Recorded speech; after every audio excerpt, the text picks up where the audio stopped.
Buenos días. Vamos a continuar con la resolución de ejercicios de la parte de física para el ingreso a medicina. En este caso, vamos a continuar con la primera parte de la unidad 8, que es de electricidad e introducción al magnetismo. Dentro de los ejercicios que se habían propuesto, elegimos algunos que estaban en el foro. Entre ellos está el ejercicio 8.19, que dice lo siguiente. Dice, una molécula de agua es la base de la vida como la conocemos. Muchas de sus propiedades importantes, como por ejemplo que sea un líquido sobre la superficie de la Tierra, están relacionadas con el hecho de que es una molécula polar permanente, es decir, es un dipolo eléctrico. Una figura simplificada de la molécula de agua, incluidas las cargas, se muestra en esta figura que tenemos acá. Vemos que tenemos dos átomos de hidrógeno y un átomo de oxígeno que no están alineados, sino que existe un cierto ángulo, como el que se ve acá en la figura. Sabemos que la distancia entre cada átomo de hidrógeno al átomo de oxígeno es de 9,6 por 10 a la menos 11 metros. Es decir, esta distancia de acá es esa medida. Y el ángulo que hay justamente entre estas dos direcciones es de 104 grados. Nos pregunta cuál será la energía electrostática de la molécula de agua e interpretar la respuesta. Bien, nosotros para encontrar básicamente esa energía potencial, esa energía que depende de las posiciones de cada uno de los átomos en la molécula, necesitamos conocer cada una de las cargas y cada una de las distancias que tienen entre sí. En el caso de las cargas las conocemos porque sabemos que las cargas positivas de los hidrógenos valen 5,20 por 10 a la menos 20 coulomb, que es este dato que tenemos acá. Sabemos que la carga situada en el átomo de oxígeno es menos 10,4 por 10 a la menos 20 coulomb. Como vemos, la suma de las tres cargas da cero, es decir, que la carga total de la molécula es cero, es estable. Y conocemos la distancia que hay entre el átomo de hidrógeno con el átomo de oxígeno. Es decir, conocemos esta distancia de acá y esta distancia de acá. Lo que no conocemos es la distancia que hay entre los átomos de hidrógeno. Es decir, que eso sería lo primero que tendríamos que calcular. Para eso tomamos uno de estos dos triángulos que se forman acá, es decir, una de las distancias. Esta parte de arriba la vuelvo a dibujar acá. Y bueno, si tomamos solo esa parte, sabemos que el ángulo son 52 grados, que es la mitad de los 104 grados que teníamos. Y básicamente el cateto opuesto de este triángulo rectángulo lo vamos a tomar X. Es decir que yo puedo sacar con el seno de 52 grados, que sé que es opuesto sobre hipotenusa, bueno, puedo sacar cuánto vale X. Si hacemos eso, decimos que X entonces es la distancia entre 1 y 3, digamos, entre el átomo 1 y el átomo 3, que es este dato que conocíamos, y el seno de 52 grados, vemos que nos dice que X vale 7,56 por 10 a la menos 11 metros, y lo que sabemos es que en realidad la distancia entre los átomos de hidrógeno es 2 veces ese valor, porque tenemos uno arriba y otro abajo, entonces multiplico por 2 ese valor y obtengo la distancia entre, digamos, las cargas 1 y 2, que son estas, es decir, entre los átomos de hidrógeno, es 2 veces esa distancia, es decir, es 1,51 por 10 a la menos 10 metros. Bien, entonces ya tenemos todas las cargas y todas las distancias que hay entre sí. Lo que nos pide, que es la energía potencial electrostática total de todo este sistema, básicamente lo vamos a calcular como la suma de las energías potenciales de cada par que pueda hacer. Es decir, voy a armar uno entre las moléculas, los átomos 1 y 2, entre los átomos 1 y 3 y entre los átomos 2 y 3. En cada uno de ellos voy a calcular la energía potencial electrostática y después simplemente lo sumo. Es decir, que eso, para calcular el total voy a sumar las tres energías parciales. ¿Cómo se calculaba esto? Bueno, decía que la energía potencial entre dos cargas 1 y 2 básicamente se calcula como K, la constante electrostática por el producto de las cargas sobre la distancia que hay en cada uno de los casos. Entonces, por ejemplo, cuando estamos entre los átomos 1 y 2, entre las cargas 1 y 2, las dos cargas van a ser de 5,20 por 10 a la menos 20 coulomb, es decir, Q1 y Q2 los reemplazo por esos valores. La constante K sabemos que es 9 por 10 a la 9 newton por metro cuadrado sobre coulomb cuadrado. Y la distancia que hay entre esas dos cargas, bueno, es la que acabamos de calcular. Es decir, que si yo hago esta cuenta, yo puedo ver que en las unidades tengo dos veces coulomb arriba y coulomb cuadrado abajo, o sea que eso se va a simplificar. Uno de los metros que tengo arriba se va a simplificar con el metro que tengo abajo, es decir que todo esto me va a quedar newton por metro, y newton por metro es joules. Entonces, haciendo toda esta cuenta, nos queda que la energía potencial que hay entre las cargas 1 y 2 es 1,61 por 10 a la menos 19 joules. Y repetimos este procedimiento para los otros dos pares de carga. En el primer caso, para la carga 1 y 3, es decir, esta carga con esta, sabemos que la distancia ahora era un poco menor, es 9,6 por 10 a la menos 11 metros, y tenemos que las cargas son diferentes.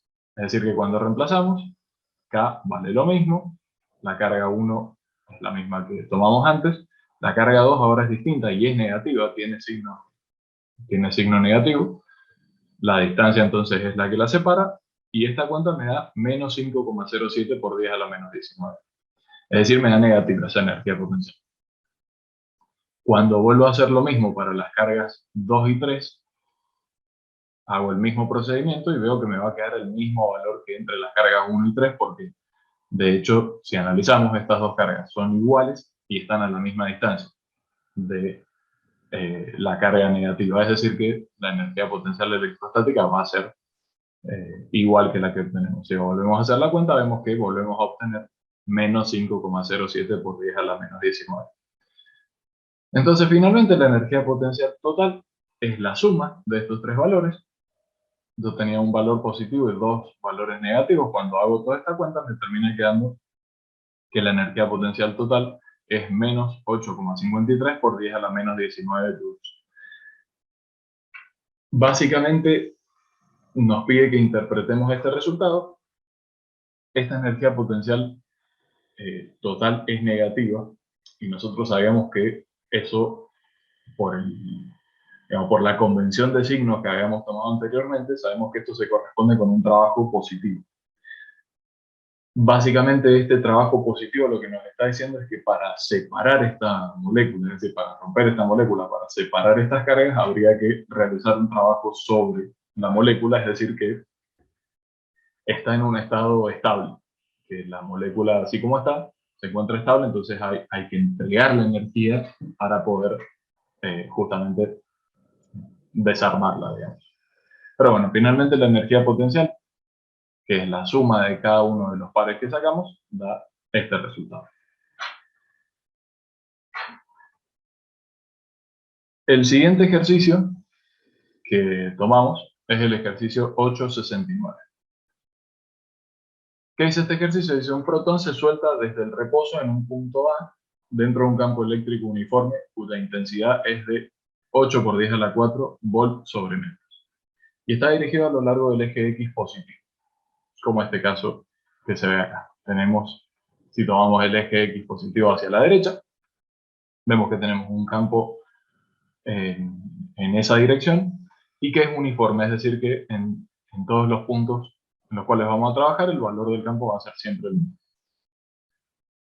Nos dice: un protón se desplaza 50 centímetros en la dirección del campo eléctrico, el protón este que soltamos, desde una velocidad inicial 0, se traslada 50 centímetros en la dirección del campo eléctrico hasta alcanzar un punto B.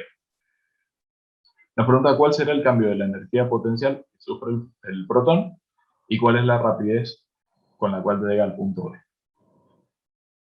Nos dan opciones y nos dicen como datos que la masa del protón, nos dan el valor, y la carga del protón, y nos dan su valor. Ya directamente los valores los tenemos en kilogramos y en coulombs, que son las unidades del sistema internacional. Por lo tanto, bueno, vamos a poder trabajar directamente con esos valores. ¿Cómo encaramos este ejercicio? Bueno, nosotros lo que sabemos es que el protón es una carga positiva. Si es una carga positiva, lo que decíamos es que se mueve en la dirección del campo, o sea, en la misma dirección del campo, que básicamente es la dirección que disminuye el potencial. Entonces, habíamos definido en la teoría que la variación de potencial es básicamente la variación de la energía potencial eléctrica sobre la carga que se esté moviendo. Es decir, que acá podemos despejar para ver cuál es la variación de esa energía potencial eléctrica y calcularlo como la carga por la variación de potencial. Básicamente, esta variación de potencial nosotros la podríamos calcular como el campo eléctrico multiplicado por la distancia que recorre. En este caso con un signo menos, por la convención de signos que habíamos adquirido y por esta, digamos, justamente por esto que decíamos recién, de que se mueve en la dirección que disminuye el potencial. Entonces de ahí sale este signo menos. En nuestro caso, ¿por qué queremos usar esta expresión? Porque conocemos el campo y conocemos la distancia que se mueve. Sabemos que el campo eléctrico vale 8 por 10 a la 4 volts sobre metro y que la distancia que recorre eran 50 centímetros, que es 0,5 metros. Si yo hago esta cuenta, simplifico los metros y me queda que la variación de potencial es menos 4 por 10 a la 4 volts. Lo cual tiene sentido porque nosotros decimos que esto se va a mover en la dirección en la cual disminuye el potencial, entonces acá tenemos una variación negativa, que básicamente es lo mismo que decir que disminuyó. Entonces, bueno, ahora ya tenemos cuál es esa variación de potencial, podemos volver a usar esta expresión, en la cual decíamos cuál era el cambio de la energía potencial del protón en base a su carga y su variación del potencial. Es decir, reemplazo la carga por la carga del protón, que es el dato que tenía más arriba, y reemplazo la variación de potencial con esto que acabamos de calcular. Cuando hago esta cuenta, me queda básicamente un valor negativo, es decir, tomo como una disminución de la energía potencial, y las unidades me va a quedar coulomb por volt, que también eso habíamos visto que es lo mismo que joules, porque básicamente el volt, la unidad volt, la definíamos como joules sobre coulomb, entonces de ahí podemos ver que esto me termina quedando una variación de energía negativa en joules. Bien, entonces ya sabemos cuánto disminuyó su energía potencial eléctrica. Ahora tenemos que ver cómo relacionamos esto con la variación en su velocidad. Bueno, básicamente lo que podemos plantear es que a medida que este protón iba perdiendo energía potencial, por conservación de energía podemos decir que fue ganando energía cinética. En este movimiento, básicamente, el protón tenía cada vez menos energía potencial, pero su energía cinética aumentó. Entonces, por conservación de energía, podemos plantear eso, que la variación de energía cinética es igual a menos la variación de energía potencial. Por esto de que cuando uno disminuye, el otro aumenta, por eso el signo menos.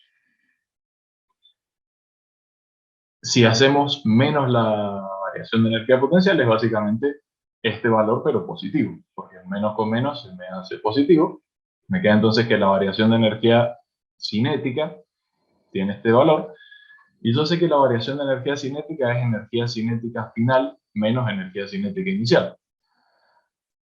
En este caso nos están diciendo que la velocidad inicial es cero, por lo tanto todo este término se va a hacer cero, y me termina quedando esta expresión de acá, que tengo que la energía cinética, o sea, la variación de energía cinética es un medio de la masa por la velocidad final al cuadrado. La masa la conozco, porque es la masa del protón, que es uno de los datos que teníamos más arriba, entonces simplemente es cuestión de despejar esta expresión de velocidad final. Si yo paso el 2 multiplicando y paso la masa dividiendo, ves básicamente lo que me queda acá adentro, pasa el 2 multiplicando y la masa dividiendo, y después el cuadrado que está con la velocidad pasa como raíz. Es básicamente de esta parte de la ecuación despejar velocidad final. ¿Por qué? Porque esto era cero. Entonces, hago esta cuenta, veo que joules sobre kilogramo, si recuerdo que joules era kilogramos por metro cuadrado sobre segundo cuadrado, esto de acá me queda en metros cuadrados sobre segundo cuadrado. Toda esta cuenta me da este número de acá, que cuando aplico la raíz, recordamos que la raíz se aplica tanto al valor numérico como a sus unidades. Y básicamente si hago toda esta cuenta, el valor me queda 2,77 por 10 a la 6. La raíz de metro cuadrado me da metro, la raíz de segundo cuadrado me da segundo. Finalmente me queda en metros sobre segundo, que es unidad de velocidad, o sea que eso está bien. Y su valor es este, que básicamente vemos que si la opción que nos dice que la variación de energía potencial es menos 6,4 por 10 a la menos 15 joules y su velocidad final es 2,77 por 10 a la 6 metros sobre segundo, es la opción A. De las que teníamos acá, es básicamente esta opción. Entonces, esa es la manera de resolver este ejercicio y de las respuestas, la respuesta correcta era la opción A.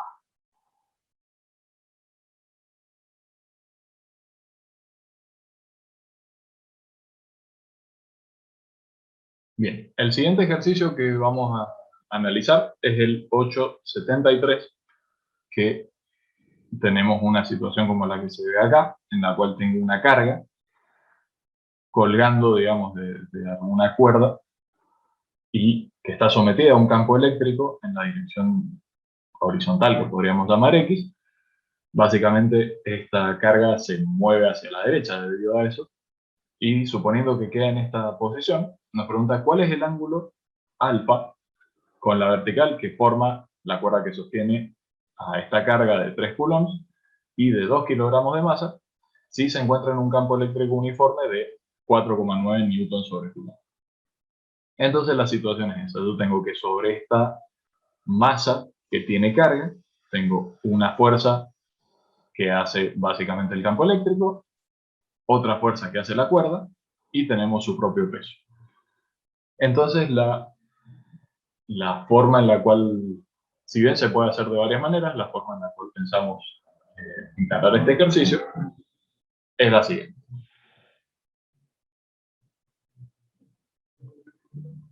Tenemos que sobre la carga básicamente están actuando su peso, que podemos calcularlo porque tenemos la masa, tenemos la fuerza, que yo le puse Fe, en el sentido de la fuerza eléctrica, la fuerza que hace el campo eléctrico, y tenemos la tensión que está haciendo la cuerda en esta dirección. ¿Cuál es la idea en este ejercicio? Que esto está en una situación de equilibrio, es decir, que se supone que esto está quieto en este lugar, por lo tanto podemos asumir que la sumatoria de fuerzas en X y en Y van a ser cero. Y básicamente yo lo que estoy buscando es este ángulo acá. Entonces, puedo pensar que esta tensión de la cuerda tiene una componente en X, que se va a contrarrestar con la fuerza que hace el campo eléctrico, y una componente en Y, que se va a contrarrestar con el peso. ¿Por qué aseguro que se van a contrarrestar? Porque esto está quieto. Es decir, que la sumatoria total de la fuerza sobre esta carga va a ser cero. Entonces, si analizamos lo que pasa en el eje X, en la componente horizontal, yo puedo decir que la sumatoria de fuerzas en X es esta fuerza que hace el campo eléctrico menos la tensión en X, que está para el otro lado. Y todo eso es igual a cero, por lo que dijimos recién. Por lo tanto, puedo asumir que la componente horizontal de la tensión de la cuerda va a ser igual a la fuerza que hace el campo eléctrico. La fuerza que hace el campo eléctrico sobre una carga Q, sabíamos que era, por definición de campo eléctrico, básicamente, la fuerza es carga por el valor del campo. Es decir que tenemos todo para calcularlo porque sabemos que la carga eran 3 coulombs y el campo eléctrico valía 4,9 newton sobre coulomb. Esto se cancela con esto, se cancelan los coulombs y esto me queda 14,7 newton. Es decir, que la fuerza eléctrica vale 14,7 newton. Yo sé que el valor de la magnitud, digamos, de la tensión en X, el valor de esta fuerza, su magnitud son 14,7 newton. Sabemos que va eh, hacia la izquierda, pero en sí lo que nos interesa es cuánto es ese valor. ¿Por qué quiero saber cuánto vale Tx y Ti? Porque básicamente con esos dos valores puedo sacar cuál es la inclinación, puedo sacar cuál es ese ángulo alfa. Entonces ya tenemos la componente horizontal, la componente vertical, la vamos a sacar haciendo la sumatoria de fuerzas en I. La sumatoria de fuerzas en I yo tengo una fuerza positiva hacia arriba, que es la tensión en I, y el peso hacia abajo. Entonces yo puedo decir que la componente peso vertical de la tensión menos el peso es cero, porque esto está en equilibrio. De nuevo puedo asumir entonces que la tensión en I es igual al peso, y el peso lo puedo calcular porque tengo la masa y tengo la aceleración de la gravedad. Por lo tanto, el peso me va a dar la masa, que son 2 kilogramos, por la gravedad, que son 9,8 metros sobre segundo cuadrado, y esto me da 19,6 newton. Es decir, que la tensión en I vale 19,6. ¿Cómo hago ahora para sacar esto? Bueno, puedo pensar que estas tres fuerzas que tengo acá, es decir, la tensión y sus componentes, están formando un triángulo rectángulo, en los cuales la hipotenusa es el valor de la tensión y cada uno de los catetos van a ser las componentes de ese vector. Entonces, si yo estoy buscando el ángulo alfa, puedo plantear que la tangente de este ángulo es opuesto sobre adyacente, es decir, este x sobre ti. Entonces, el ángulo es el arco tangente del opuesto sobre el adyacente. Es decir, el arco tangente del tx, que nos dio 14,7, y ti, que nos dio 19,6. Si hago esta cuenta, en la calculadora el resultado me va a decir que el ángulo son 36,87 grados, que vemos que es la opción D. De las opciones que teníamos acá, la opción correcta es la D. ¿Qué es importante acá? Ver bien básicamente en este triángulo que se está formando acá, cuál es el ángulo que estamos buscando. Muchas veces asumimos directamente que siempre la tangente del ángulo es y sobre x, pero en este caso vemos que el ángulo que nos están pidiendo es este, por lo tanto es el mismo que tenemos acá y que dibujamos en este caso. Si uno está atento a cuáles son los datos del problema, salen pocos pasos. Así que bueno, la opción correcta es la D.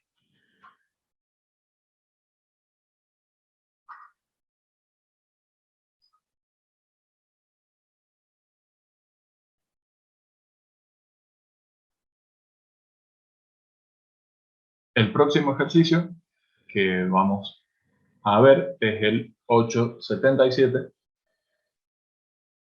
que nos plantea la siguiente situación. Dice, se muestra un campo eléctrico uniforme y homogéneo. Determinar el potencial eléctrico en el punto B. Y simplemente tenemos esto.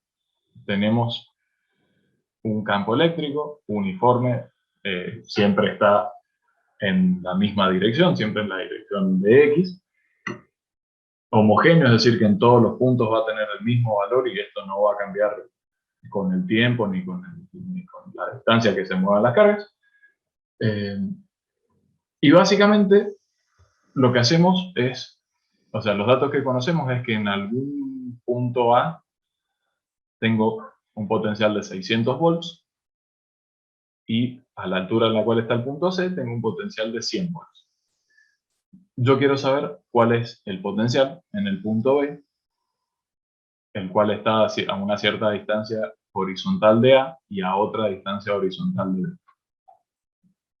Lo primero que tendríamos que ver es que si esto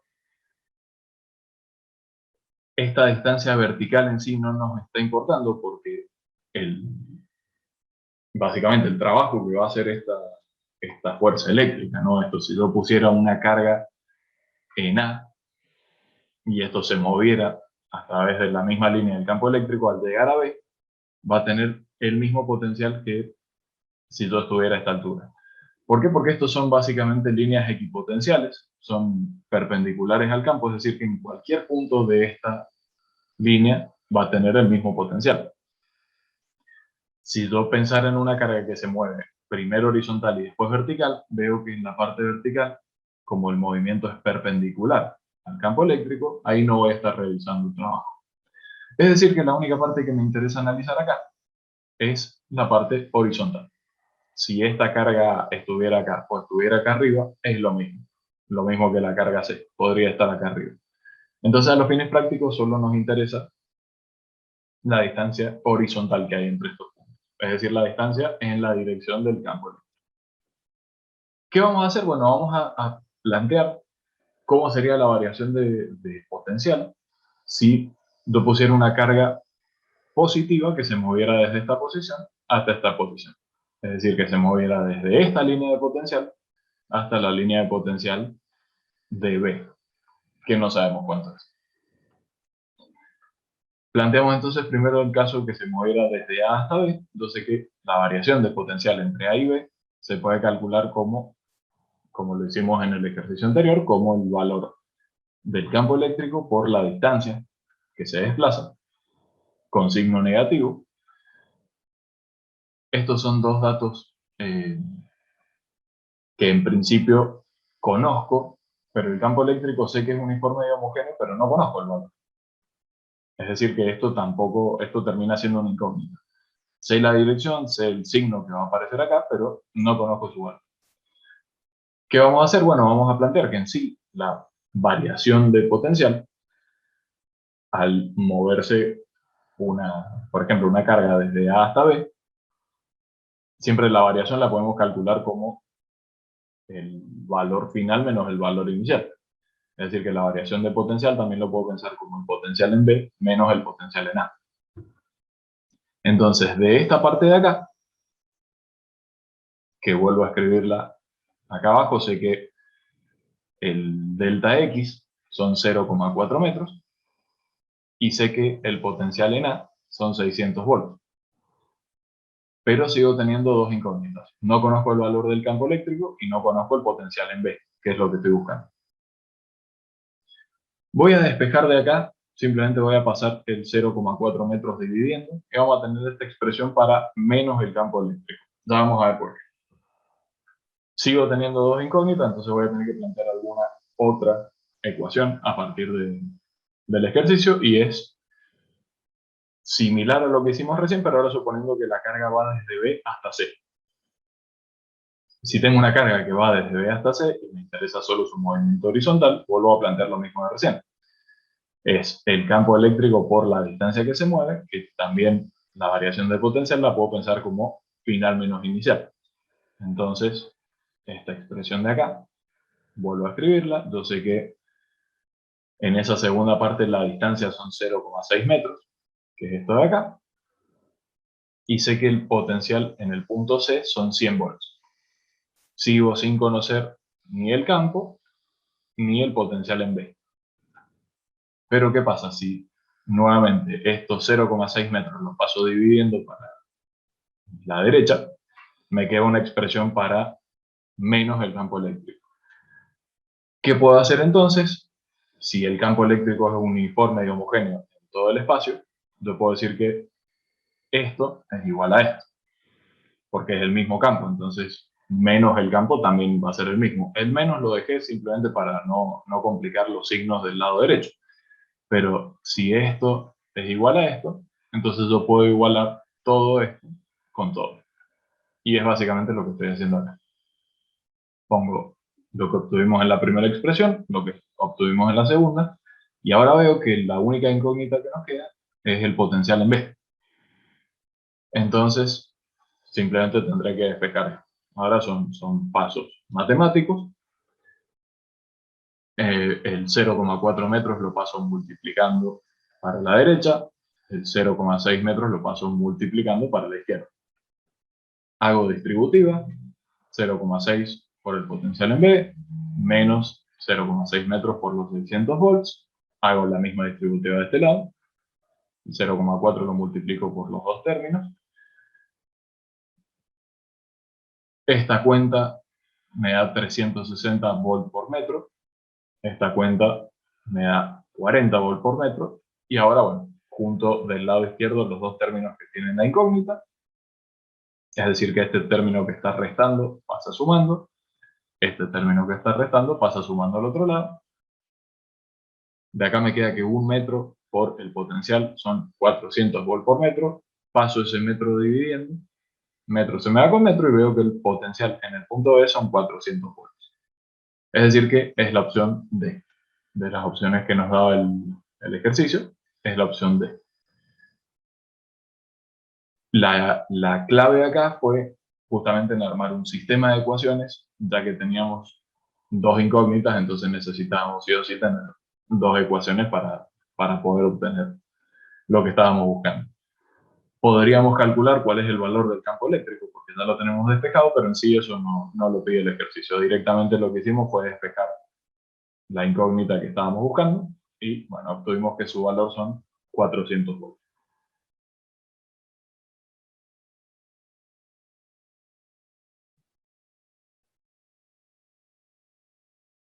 Bien, vamos a continuar ahora con el ejercicio 878, que, bueno, también es un ejercicio pedido y que es interesante para plantearlo. Nos dan un sistema de cargas, como el que tenemos acá. Vemos que tenemos básicamente 4 cargas. Acá tenemos una carga de 3 microcoulomb negativa. Acá tenemos una carga de 3 microcoulomb positiva. Y acá tenemos dos cargas, una positiva y una negativa, que sabemos que son iguales, pero no sabemos qué valor tienen. Entonces nos dice, dado este sistema de cargas y sabiendo que menos Q y Q tienen la misma intensidad, calcular el valor de cada una de las cargas para que el campo en el punto P sea horizontal. Es decir, yo estoy buscando que el campo total en este punto, la suma de todas las contribuciones, tiene que ser horizontal. No necesariamente nos están pidiendo el valor de ese campo, pero sí nos están diciendo que su componente en I va a ser 0, ya que solamente va a tener una componente horizontal. Significa que tenemos que encontrar cuál es el valor para estas cargas para que la suma de todas las contribuciones en el eje Y sea 0. Bien, como hicimos en el ejercicio anterior, lo primero que tenemos que ver es, además de las cargas, nosotros necesitamos las distancias para calcular campo. Entonces, si bien estas cargas no las conocemos porque son las que estamos buscando, pero tampoco conocemos la distancia que hay entre, por ejemplo, esta carga y el punto P, o entre esta carga y el punto P. Entre estas dos y el punto P, sí, porque sabemos que la distancia entre estas dos cargas son 20 centímetros, entonces el punto P que está a la mitad, bueno, estará a 10 centímetros de cada uno. Supongamos ahora que tomo esta parte de acá abajo. Pienso en el triángulo rectángulo que se forma acá, entonces puedo hacer esta cuenta y por Pitágoras, no está escrito el cálculo, pero es bastante simple. Yo veo que si esta distancia son 12 centímetros y esta distancia de acá son 10 centímetros, entonces haciendo Pitágoras veo que la hipotenusa, es decir, la distancia que separa esta carga con el punto P, son 15,6 centímetros. Bien. El otro dato que nos puede interesar, ya que estamos buscando componentes de las fuerzas, de las fuerzas que hace cada una de las cargas sobre ese punto, podríamos pensarlo directamente como las componentes del campo sobre ese punto. Entonces también me sirve calcular el ángulo alfa. El ángulo alfa, al igual que recién, hago el arco tangente de opuesto sobre adyacente, que es esto que tengo acá, y me dice que el ángulo son 39,8 grados.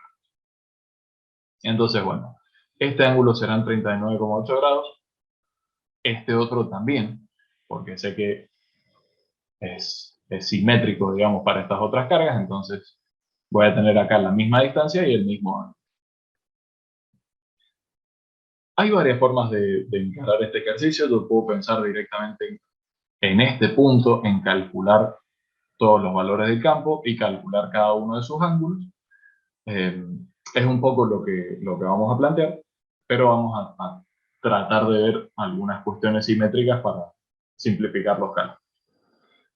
Tratemos de pensar cómo es el campo generado por cada una de estas cargas en el punto P. Entonces, acá vamos a tener 4 esquemas de básicamente los 4 campos que generan estas cargas. Simplemente para ordenarnos, a las cargas les llamamos 1, 2, 3 y 4. Entonces, por ejemplo, el campo eléctrico que genera la carga 1 sería el campo que genera esta carga sobre el punto P, que es básicamente esto de acá. Como tengo una carga negativa, el vector de campo eléctrico va a apuntar hacia la carga. Entonces, voy a suponer que esto tiene un valor E1 y que esto tiene componentes E1 en X y E1 en esta dirección. La carga 2, que es esta de acá, es una carga positiva, entonces sobre el punto P va a ser un campo que se aleje justamente de la carga, que le voy a llamar E sub 2 y veo que está totalmente vertical.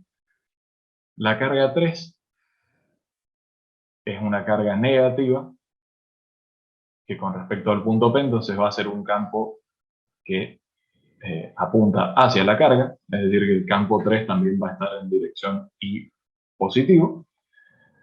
Y por último, esta carga 4, veo que es una carga positiva, entonces sobre este punto va a ser un vector que se aleje de la carga, que es básicamente lo que tenemos acá. Sobre el punto P, tengo un campo eléctrico que se aleja y que va a tener componentes X e Y.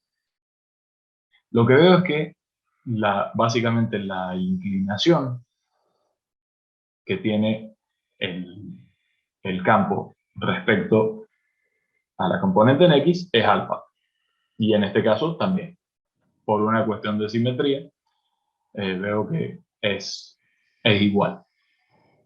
Entonces, a mí lo que me decían es calcular cuánto tienen que valer estas cargas para que el campo eh, vertical sea cero, porque me pedían que el campo sea totalmente horizontal. Entonces yo básicamente quiero encontrar cuál es el campo vertical, es decir, el campo eléctrico en I de toda esta configuración, que es básicamente la componente en I del primero hacia abajo, porque ya vi que es negativo, el campo eléctrico generado por la carga 2, que es positivo, el campo eléctrico generado por la carga 3, que también es positivo, y la componente vertical del campo 4, que también vemos que es negativo. Yo si directamente asumo, desde el gráfico, asumo los signos que va a tener cada uno de esos campos, directamente después me desligo de los ángulos medidos desde el eje X positivo y demás. Podría hacerse de esa manera también. El resultado va a ser el mismo. Yo que veo que entonces el campo eléctrico 1 en I es básicamente el campo eléctrico en 1 multiplicado por el seno del ángulo. Y lo mismo me pasa con el campo eléctrico en 4. El campo eléctrico generado por la carga 4 va a ser la componente inicial va a sacar con el seno de seno.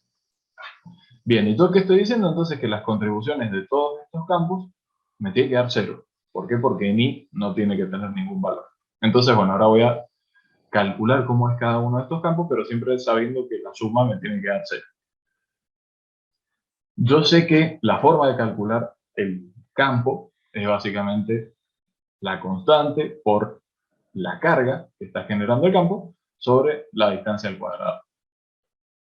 En estos casos, yo conozco las cargas 1 y la carga 4, pero no conozco la carga 2 y la carga 3. ¿Por qué? Porque la carga 2 y carga 3 eran estas de acá, que son las que estoy buscando.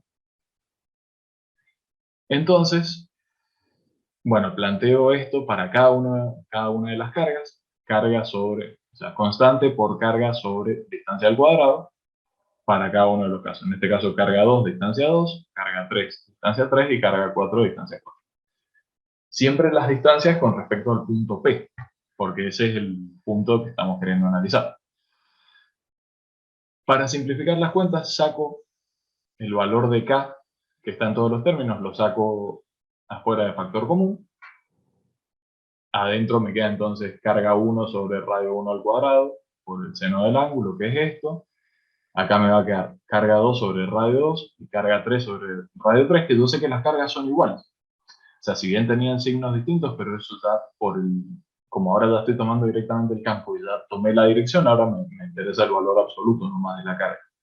Yo sé que estas dos cargas están contribuyendo de igual manera al campo. Entonces, lo hago cada uno con las distancias, que estos son los 10 centímetros que tenían respecto al punto P. Y bueno, en la carga 4 tengo el valor de la carga, el valor de la distancia y el seno del ángulo. Si yo tengo que esto multiplicado por, o sea, la constante multiplicado por todo esto es igual a 0, es decir, que todo lo que está dentro del paréntesis es igual a 0, que es lo que vuelvo a escribir acá, toda esta cuenta me da este valor, toda esta cuenta me da este otro valor, y como estos dos términos son iguales, simplemente los sumo. Eh, que no, digamos, para que no haya confusión con el tema de por qué estoy tomando las dos cargas positivas, una era positiva y la otra era negativa, porque directamente yo acá ya estoy calculando el campo y yo ya me fijé cómo afecta cada una de estas cargas al campo. Si en lugar de hacerlo de esta manera yo hubiera tomado los ángulos desde el eje X, sí, ahí cada una tendría su signo, pero me aparecería algún seno de un ángulo que me va a terminar quedando este mismo resultado.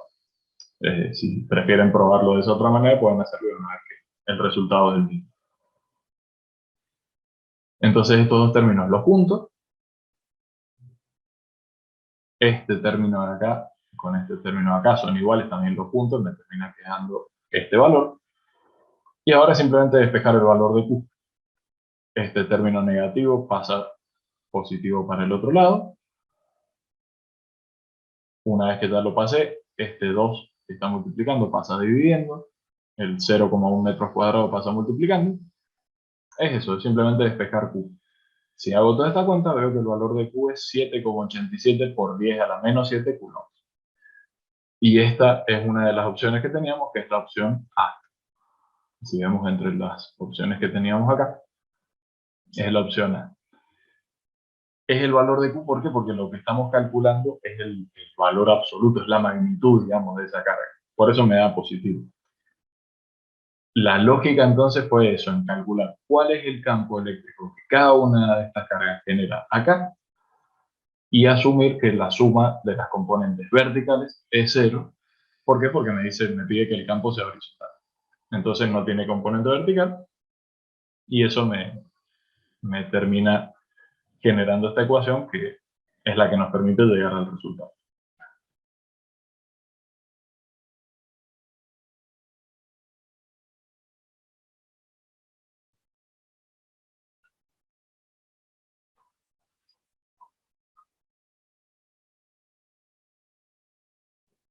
Bien, por último vamos a hacer un ejercicio de capacitores, que es el ejercicio 894, que nos dice: tres condensadores están conectados en un circuito como se muestra en la figura.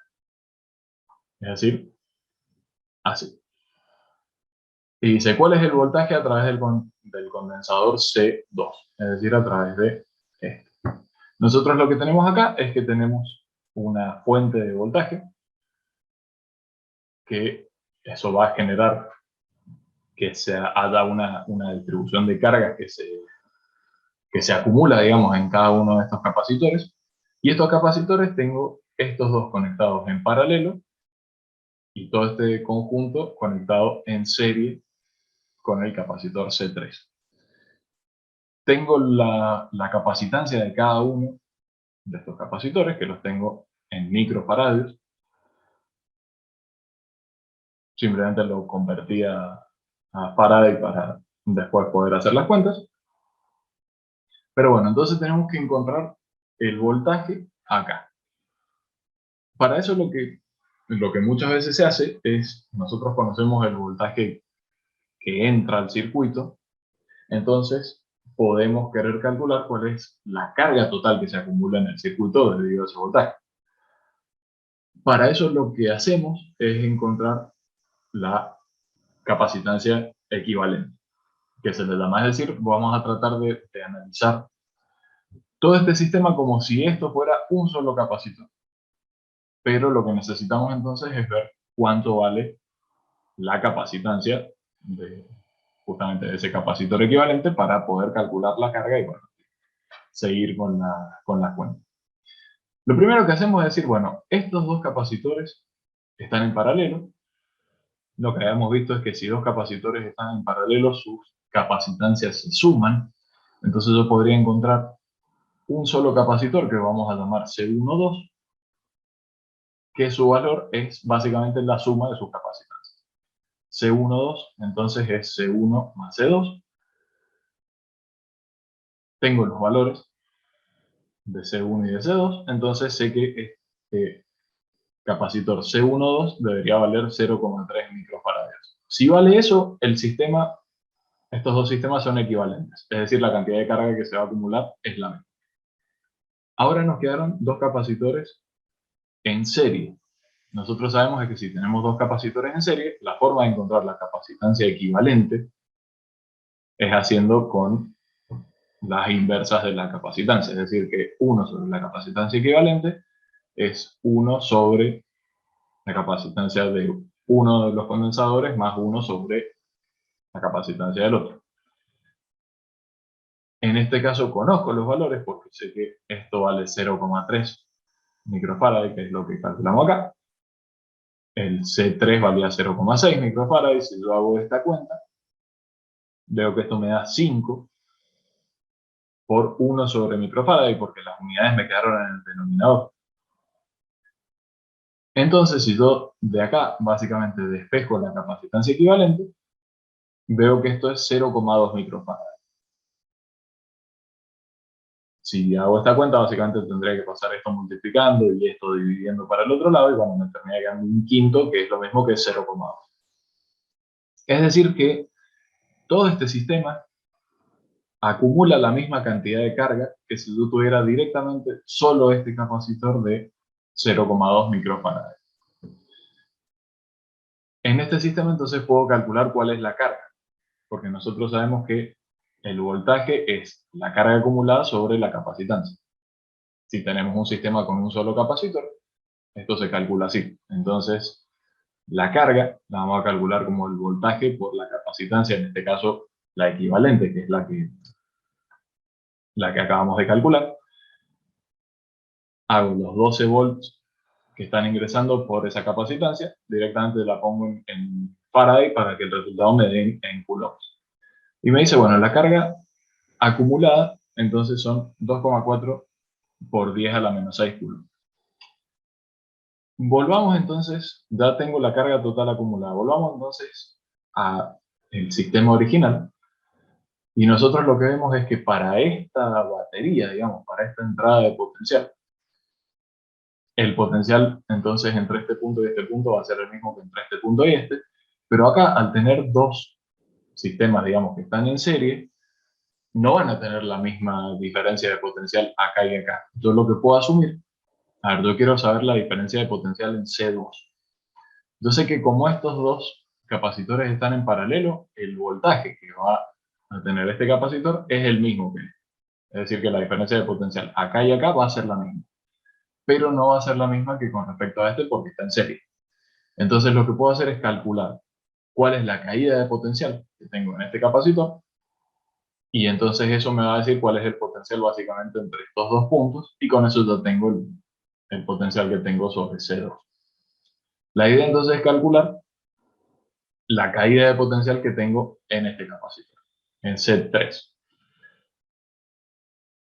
Entonces, en C3 tengo una caída de potencial que es básicamente la carga sobre la capacitancia, esto mismo que hicimos acá, pero ahora sobre la capacitancia 3, que sabemos que era 0,6 microfarads.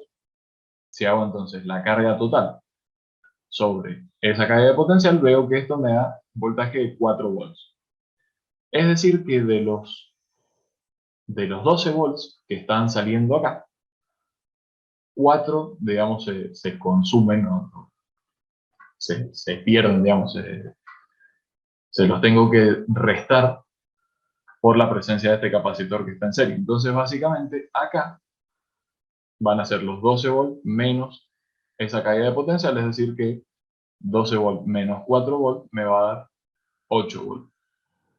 Entonces, que la diferencia de potencial entre estos dos puntos va a ser de 8 volts, es decir, que sobre el capacitor 2 va a ser ese mismo valor, que son 8 volts. ¿Qué estamos diciendo entonces? Que el voltaje que hay sobre el capacitor C2 es el voltaje total menos la caída de potencial que tuvimos en C3. Entonces me queda como respuesta 8 volts, que es la opción A. La lógica entonces es esa, es pensar que como esto y esto está en serie, hay un voltaje distinto acá que acá. Si yo resto este voltaje, yo sé cuál es el que me queda acá. Y como estos dos están en paralelo, van a tener distintas cargas, pero van a tener el mismo potencial. Entonces esos 8 volts van a ser tanto para C1 como para C2. Y bueno, ese es el valor final que vamos a encontrar.